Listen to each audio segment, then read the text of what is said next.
सोना बिक जइता जे भी बचल हो 2-4 कट्ठा मैया लेके गढ़ घास बट्टा बेटा कहो ही निकाल कट्टा मैया लेके गढ़ घास बट्टा बेटा कहो ही निकाल कट्टा mix by Vikas Bihari music by Vikas राज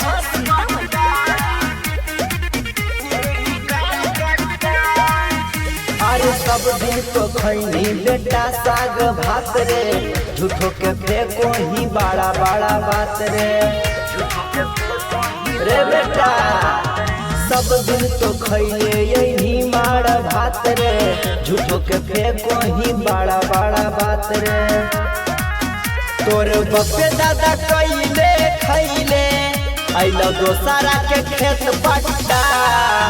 मैया लेके गढ़ घास बट्टा बेटा कहो ही निकाल कट्टा मैया लेके गढ़ घास बट्टा बेटा कहो ही निकाल कट्टा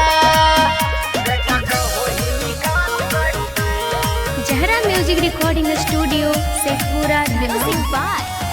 विकास राज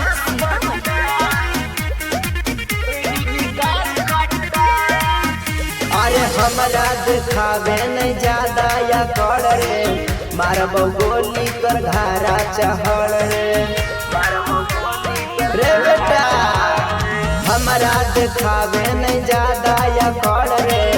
मारब गोली कर घारा चहड़ रे समझाबो हो कि कसवा तोरा जाते हवा में नहीं उड़ बेटा मैया लेके गढ़ घास बट्टा बेटा कहो ही निकाल कट्टा मैया लेके गढ़ घास बट्टा बेटा कहो ही निकाल कट्टा निकाल रे निकाल आज देखिए ले